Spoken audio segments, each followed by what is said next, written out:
प्रयागराज का महाकुंभ विश्व का सबसे बड़ा धार्मिक समागम लाखों श्रद्धालुओं के लिए आस्था का केंद्र है। लेकिन इस बार इस पावन स्थल पर एक और खेल खेला जा रहा था। एक खेल मौत का 3 आतंकवादी साधु के वेश में इस महाकुंभ में घुसपैठ करने में सफल हो गए थे। उनका मकसद था लाखों निर्दोष लोगों की जान लेना। साजिश की शुरुआत। यह सब कुछ तब शुरू हुआ जब एक गुप्त सूचना मिली। सूचना के अनुसार 3 अज्ञात व्यक्ति साधु के वेश में प्रयागराज की तरफ बढ़ रहे थे। उनकी निगाहें महाकुंभ पर थीं। 3 युवक जो वास्तव में आतंकवादी थे, महाकुंभ में घुसने की फिराक में थे। उन्होंने साधुओं का भेष धारण कर लिया था।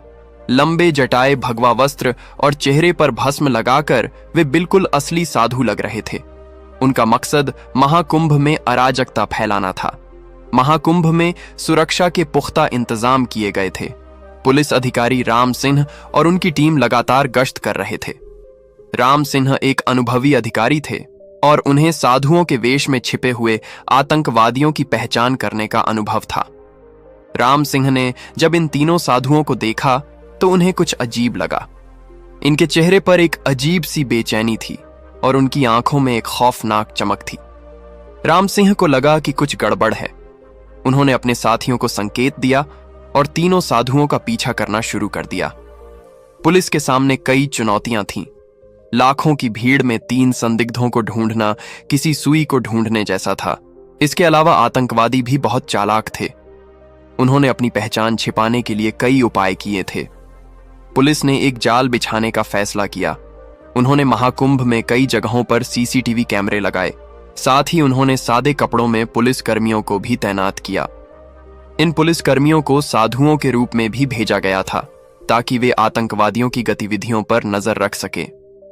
आतंकवादियों ने महाकुंभ में भीड़ भाड़ वाले इलाकों में बम लगाने की योजना बनाई थी। वे इन बमों को दूर से ही धमाका कर सकते थे। उनके पास विस्फोटक पदार्थों के साथ साथ हथियार भी थे। पुलिस ने आतंकवादियों की योजना को नाकाम करने के लिए एक काउंटर प्लान बनाया। उन्होंने आतंकवादियों के संचार माध्यमों पर नजर रखनी शुरू कर दी।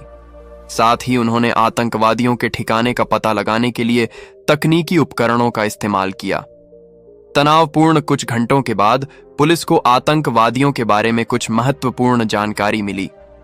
वह सीक्रेट जानकारी पुलिस के हाथ लगते ही राम सिंह ने तीनों साधुओं को एक सुनसान जगह पर घेर लिया। उन्होंने धीरे से उनसे बातचीत शुरू की। राम सिंह ने उनसे सामान्य से सवाल पूछे, जैसे कि वे कहां से आए हैं, किस मठ से हैं आदि। लेकिन तीनों साधुओं के जवाब संदिग्ध थे। वे घबराए हुए थे और उनके जवाब में बार बार विरोधाभास थे। राम सिंह को यकीन हो गया था कि यह तीनों साधु नहीं बल्कि आतंकवादी हैं। उन्होंने अपने साथियों को इशारा किया और तीनों को दबोच लिया। तलाशी लेने पर उनके पास से हथियार और विस्फोटक मिले। पुलिस ने तुरंत कार्रवाई करते हुए आतंकवादियों को घेर लिया। आतंकवादियों ने पुलिस पर फायरिंग शुरू कर दी। पुलिस ने भी जवाबी कार्रवाई की। एक लंबी मुठभेड़ के बाद तीनों आतंकवादी मारे गए। एक बड़ी जीत। पुलिस ने एक बड़ी जीत हासिल की थी। उन्होंने लाखों लोगों की जान बचाई थी। इस घटना ने एक बार फिर साबित कर दिया कि भारतीय पुलिस कितनी कुशल है। यह घटना हमें यह सिखाती है कि एकजुटता, सतर्कता और बहादुरी से किसी भी बुराई का सामना किया जा सकता है। भारतीय पुलिस ने एक बार फिर अपनी कार्य शक्ति और दृढ़ संकल्प का परिचय दिया। कुंभ मेले के दौरान विभिन्न संत, साधु और धार्मिक गुरु एकत्र होते हैं।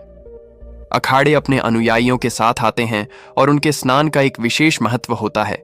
कुंभ मेले में नागा साधुओं की उपस्थिति विशेष होती है।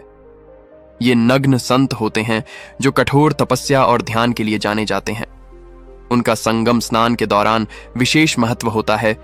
कुंभ मेले के दौरान कुछ प्रमुख स्नान पर्व होते हैं, जैसे मकर संक्रांति, पौष पूर्णिमा, माघी अमावस्या, बसंत पंचमी और महाशिवरात्रि।